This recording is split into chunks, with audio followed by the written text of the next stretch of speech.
What's popping, guys? Phillips here. In this quick tip, I'm going to show you how to create a nice looking movie poster with just a couple of stocks. So this is what I'm going to be creating here, this movie poster. So this is how it looks before. I just used the model and a couple of stuffs. So this is how it is before, and this is how it's going to look after you're done. So let's get started.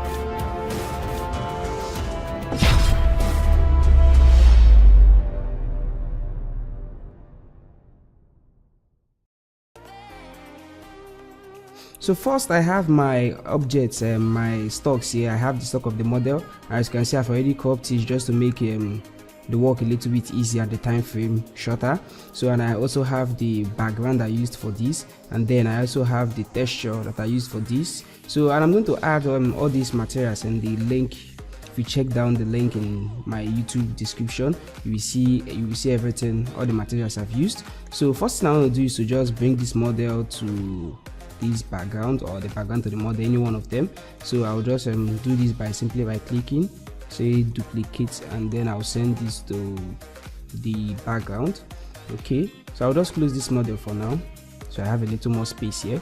Now I have this here. So what I'm going to do now is to reduce the, let me hide this visibility of the model and work on the background. So I'm going to add a little bit blur on the background and take it out of focus a bit. So I'm going to click on filter menu, and then I'm going to click on blur and then Gaussian blur. So I just want to use blur radius of 2, just to add a little blur to it, and then you want to click on OK. So after this, I'm going to reduce the saturation of this a bit. So I'm going to click on my adjustment layer. So since we're using a smart object, you can simply do this from the image and adjustment, and you have hue and saturation. So one thing with a smart object is that it adds them here, so you can edit them again. So instead of this becoming destructive, it becomes non-destructive, because you can equally edit them anytime you want. So I'm going to reduce this to about, let's say 60, I think 67 or 68, around this area. So click on OK. So as I said before, you can edit this. If you want to edit this, just simply double click on the hue and saturation, and it pops out a bit, so you can edit it. So now I'm done with this. So let's turn on the visibility of our model, and then I'm going to turn it on by clicking on this. Okay, now I have it. So next thing I'm going to do is to add my metal texture here. So I'm going to just right click here, and then I'll duplicate this and send it over to this other workspace. So I'm going to close this, and then I have everything down here. Okay, now what you want to do is just to simply blur this a bit. So I'll click on filter. Actually, I'm going to blur it a lot more. I'll click on filter, I'll click on Gaussian blur, and I'm going to blur it down to it's very blur. So let's use 80. Okay, and this is what I want. This is how I want it to look like. I just want to add a texture to this model here. So then I'm going to change the blending mode from normal down to color burn, so that I can see my model. So, and this is how it's looking now. So you can see how nice it's looking. It's blending the model to the background, and you can see these lights coming from this area. So you can just reduce the opacity to, let's say 70. So I'm going to press 7 on my keyboard using my numpad area. So I'll press 7, and I have reduced the opacity down to 70. So Ctrl 0 to fit it to screen, and so this is what I have right now. So next I'm going to do is just to blend everything to a new layer. So I'm going to click on add new layer here, and then I'm going to combine the shortcut keys Ctrl Shift Alternate E. So it's going to merge everything over to a new layer. And now next I want to do is now to add my color effects pool. So if you don't have Nick color effects, Nick collection of color effects, so you can just download it. You can search it online and download it. So I'll still leave a link where you can download it from. So you want to click on filter, you want to click on Nick collection, and then you want to click on color effects pool 4. So let's wait for it a bit. So this way I'm going to be in all the color grading and every other things we're going to do. It's a lot easier this way. So let's wait for it. Okay, and now we have it. So the first thing I want to add is the contrast color range.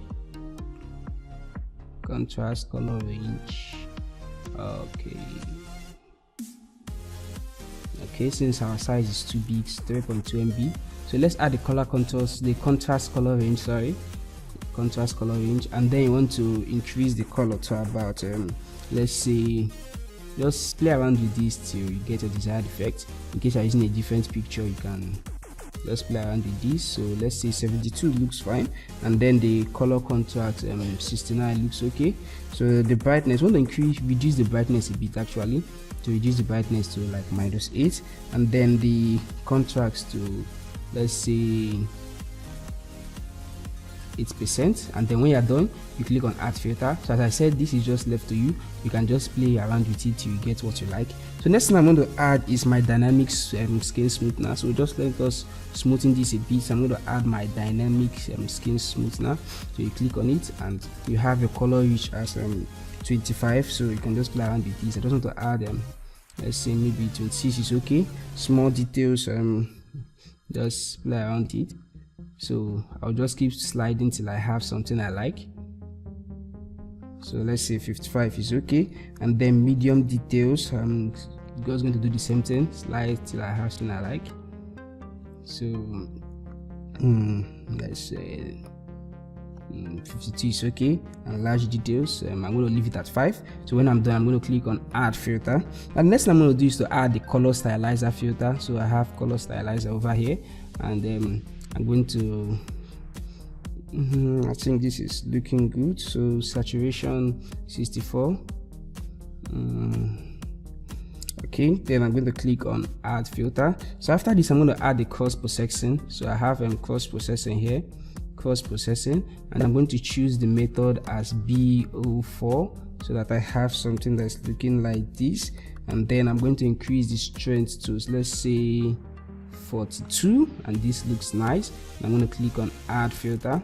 So, and then I want to add in dark contrast. So let's look for dark contrast, and then I'm going to just play around with this till you get what you desire. So I'm going to change this to, let's say, 2%. I just need something subtle, so I'm going to change this to 2%. Then the brightness, I'm going to change the brightness to -10. Let's say yes, and this look nice. And then I'm going to change the contrast to, let's say, let's just play around with this and get something nice, -14. And then the saturation, I'm going to change it to, let's say, minus. Is this looking okay? I'm going to click on, let's see how it looks before. So this is how it looks before, this how it looks after. So I like this is looking very okay. Then I'm going to click on add filter. So after everything, I want to add cross processing again just to finalize it. So I have cross processing here, and this time I'm going to use BO2. So it's already there, so I'm using BO2 here with a strength of 15. Let's just reduce the strength. Okay, 16 looks good. And then I'm going to click on add filter. So when you're done, you can now click on OK, and this will now apply. So after some time to apply these effects to this picture, so let's wait a bit.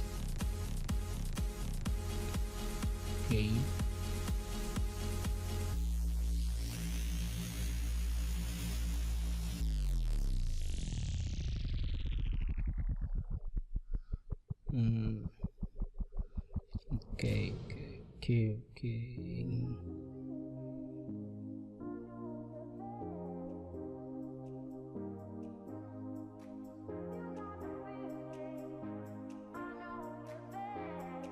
Okay, it's done. So as you can see, this did a very nice job with the color grading. So this is what we had before, and this is what we have now.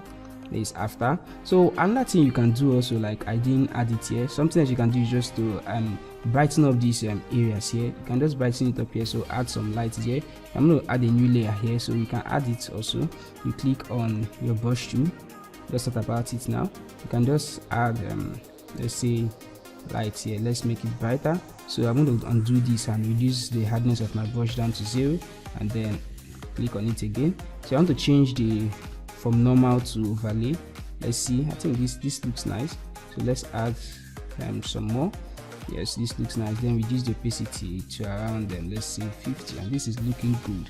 So you can add this also to your own, and then you want to blend everything together by clicking on your add new layer. Blend it also by pressing Ctrl Shift Alternate and E to blend everything together. So next thing I want to do is to add a new layer above and fill it with black background.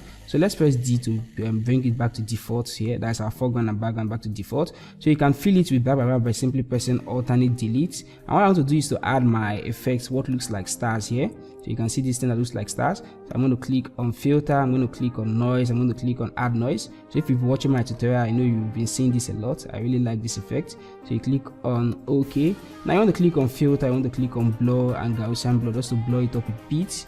So just 0.5 is okay. And then you want to add the levels. So you can just simply right click here, click on convert to smart object. So you can add the levels from here. So image adjustment levels.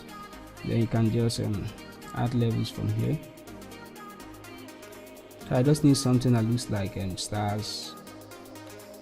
Okay, now I want to click on OK. So I will edit it. I don't like it, it's too much. So click on OK. Now I want to change the blend mode from normal down to screen. So this shows the image here. So I'll edit it a little bit more. It's too much. Then I'll click on OK.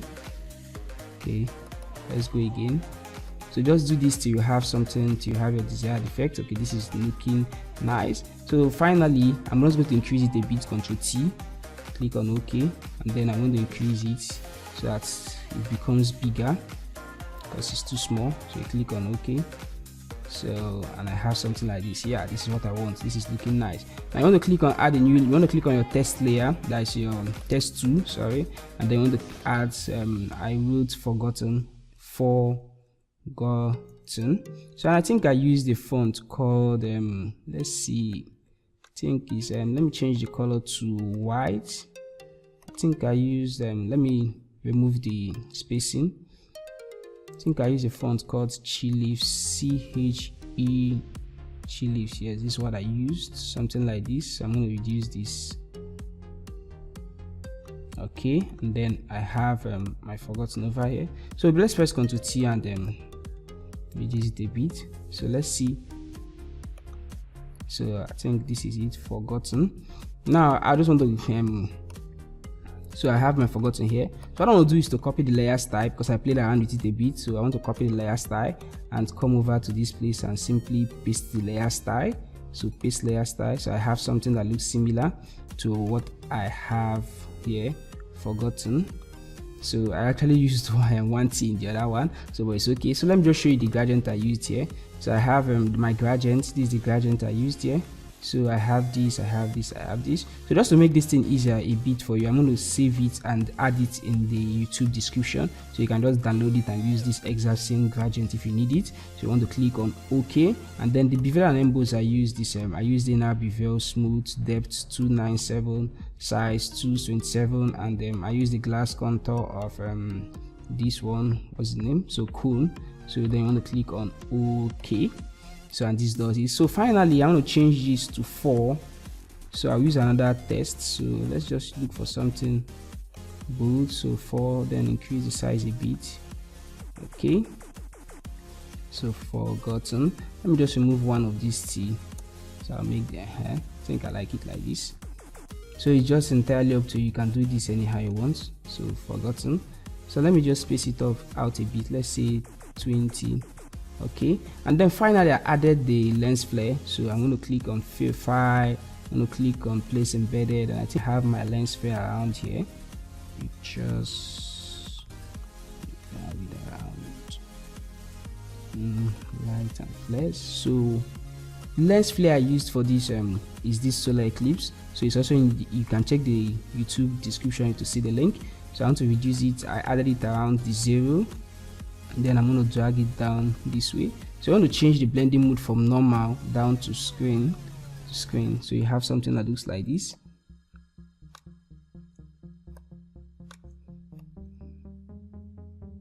Okay, so you can just tweak it to look anyhow you want it to look. So this is entirely left up to you. So you want to click on OK. So now I want to click on image just to remove the white part around it. I want to click on image, adjustment and levels again. I like using levels so much, so you just want to tweak it a bit so it looks better. So I have something like this. So finally I want to sharpen the image. So I'm going to merge everything to a new layer by doing the same thing. Add a new layer here, Ctrl Shift Alternate E, and then you want to click on filter, you want to click on order, I want to click on high pass. So just to sharpen this a bit, I have 10 here for the reduce. Then you want to click on OK, and then change the blending mode from normal to overlay. Okay, just to make it a little bit softer, I'm going to change this to soft light, and this simply hides it. So thank you very much for watching. This is Felix Gregory. Stay tuned for more tutorial. Thanks for watching.